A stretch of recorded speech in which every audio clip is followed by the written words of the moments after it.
नमस्कार दोस्तों, Radhe Radhe. Welcome back to YouTube channel हमारी संस्कृति हमारी धरोहर। दोस्तों, नवरात्रि के प्रथम दिवस माता की चौकी स्थापित करने के बाद, घट स्थापना, ज्वारे आदि को स्थापित करने के बाद नवरात्रि में प्रतिदिन सुबह और शाम को हम माता की पूजा किस प्रकार करें, इसके बारे में इस वीडियो में दिखाया गया है। नवरात्रि के दूसरे दिन स्नान आदि से निवृत्त होकर पूजा घर में आपको एक स्वच्छ कपड़ा लेना है। कपड़े में गंगा जल डालकर फोटो और वहाँ जो भी मूर्तियाँ रखी हैं उन सबको पोंछना है, क्योंकि मूर्तियों में भी सिंदूर कुमकुम आदि लगा होता है, तो उसे हमें पोंछना होता है।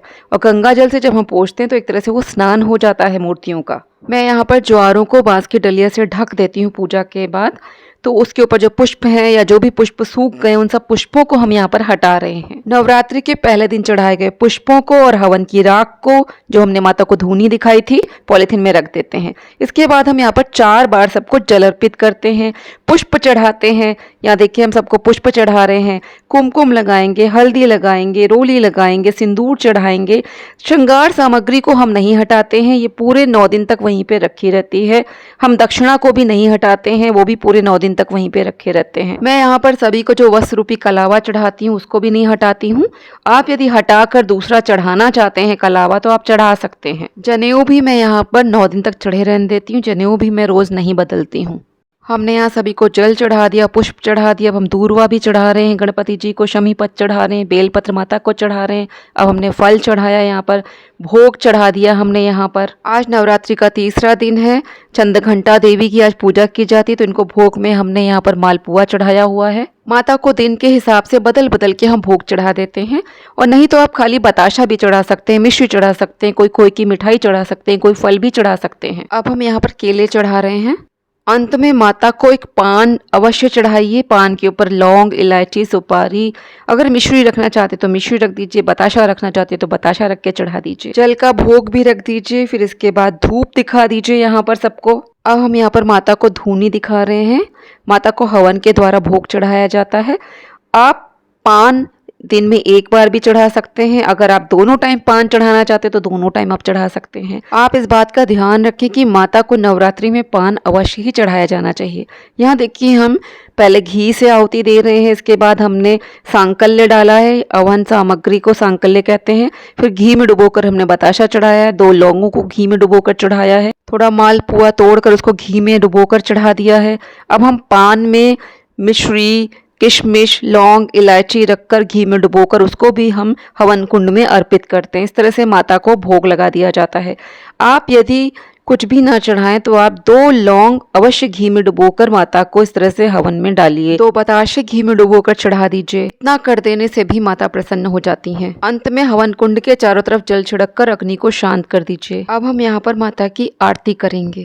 आरती करने के बाद हमें धूनी और आरती को 3 बार जल से अचवा लेना चाहिए। फिर हमें पहले भगवान को आरती देनी चाहिए, माता को आरती देनी चाहिए, फिर पूरे घर में इस धूनी को दिखा देना चाहिए। इससे वातावरण बहुत ही शुद्ध हो जाता है, नकारात्मक शक्तियाँ सारी दूर चली जाती हैं। तो नवरात्रों में प्रतिदिन आप सुबह इस प्रकार से पूजा कर सकते हैं। अंत में भूमि पर थोड़ा सा जल गिराकर उसे माथे से लगा लेना चाहिए और आसनी को उठा के रख देना चाहिए। बिना आसन बिछाए आपको पूजा नहीं करनी चाहिए। खड़े खड़े पूजा नहीं की जाती है। अब हमें शाम की पूजा के लिए सबसे पहले तो अपने वस्त्र बदलने चाहिए। यदि आप नहा सकते हैं तो आप नहा लीजिए, नहीं तो वस्त्र बदल लीजिए, हाथ पैर धो लीजिए। शुद्ध होकर माता की चौकी के पास जाइए। फिर आपने वहाँ पे जो पुष्प चढ़ाए हैं, पान चढ़ाए हैं और जो लौंग, इलायची, सुपारी चढ़ाया है, आप उनको उठा के रखिए। लौंग, इलायची, सुपारी को आप एक जगह एकत्रित कर लीजिए और 9वें दिन इसको किसी को दान में दे दीजिए। यदि आप इस्तेमाल कर सकते तो आप कर लीजिए। पान कोई घर में खाता तो खा सकता है या इसका दान कर दीजिएगा। यहाँ आपने जो भी पुष्प चढ़ाए थे जो सूख गए हैं और दूर्वा है, शमी पत्र है, इन सबको हटा दीजिए। जवारे के ऊपर जो बांस की डलिया है उसको हम हटा देते हैं, क्योंकि अब हम जवारों का पूजन करते हैं। इसमें हम जल छिड़केंगे शाम को। सूखे सारे पुष्प हम यहाँ से हटा देते हैं शाम को। लेकिन हमें यदि कोई पुष्प लगता है ताज़े हैं, अभी वो सूखे नहीं है, तो उनको हम चढ़ा रहने देते हैं। फिर हम उसको सुबह हटाते हैं। तो देखिए बाकी जितने भी सूख गए थे पुष्प उनको हमने इस तरह से प्लेट में एकत्रित कर लिया। इसको हम पॉलीथीन में डालने जा रहे हैं। हवन की धूनी, पुष्प, इन सबको हम पूरे 9 दिनों तक एकत्रित करते हैं। फिर बाद में इनका विसर्जन कर देते हैं। गेंदे के पुष्प अभी बिल्कुल भी खराब नहीं हुए, तो इनको मैंने भी नहीं हटाया, इनको सुबह हटाऊंगी। अब हम यहाँ पर सब पर गंगा जल छिड़कते हैं। इस तरह से इनका स्नान करवाते हैं। ज्वारों पे भी हम जल चढ़ाएंगे। हम बहुत ज़्यादा जल इसमें नहीं भरते हैं क्योंकि फिर ये खराब होने लगते हैं। सबको रोली कुमकुम तिलक लगा रहे हैं। सबको तिलक लगाने के बाद अब हम यहाँ पर पुष्प अर्पित करते हैं। जहाँ पे सूखे पुष्प थे वहाँ पे हम ताजे पुष्प अर्पित कर देते हैं। माता को गुड़हल का पुष्प भी हमने अर्पित करा है। हम यहाँ शाम को भी भोग चढ़ाते हैं। यहाँ पे मैंने खोए की गुठिया चढ़ा दी है, बताशे के ऊपर लौंग रख के चढ़ा दिया है, फल चढ़ा दिया है। अब हम जल से आचमन करवा देते हैं। इस समय मैंने पान नहीं चढ़ाया है। यहाँ हमने अक्षत भी चढ़ा दिया है, हमने धूप दिखा दी है। अब हम आरती कर रहे हैं। ओम जय अम्बे गौरी मैया जय श्यामा गौरी, तुमको निश दिन ध्यावत हरि ब्रह्मा शिवरी। जय अम्बे गौरी मांग सिंदूर विराजत टीको मृग मद को, उज्ज्वल से दो नैना चंद्र बदन नीको। जय अम्बे गौरी। इस समय हम माता को धूनी नहीं दे रहे हैं, तो कपूर के ऊपर 2 लौंग रखकर हम माता की आरती उतारते हैं। तो दोस्तों इस तरह से आप शाम को पूजा कर सकते हैं। तो प्रतिदिन नवरात्रों में सुबह और शाम इसी तरह से हम आसानी से पूजा कर सकते हैं। कपूर की आरती माता को दिखाएंगे, फिर पूरे घर में इसको घुमा देंगे और हम स्वयं भी आरती ले लेंगे।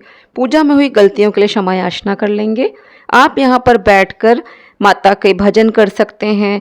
माता के 32 नाम, 108 नाम, उनका उच्चारण कर सकते हैं। माता का सप्तशती जो पाठ होता है उसको हमें पढ़ना चाहिए। माता की नवरात्रि की कथा सुननी चाहिए। माता के मंत्रों का जाप भी करना चाहिए। तो इस तरह से हम नवरात्रि में पूजा पाठ कर सकते हैं और माता को प्रसन्न कर सकते हैं। आज का वीडियो मैं यहीं पे समाप्त करती हूँ। वीडियो यदि पसंद आए तो उसको लाइक करें, शेयर करें।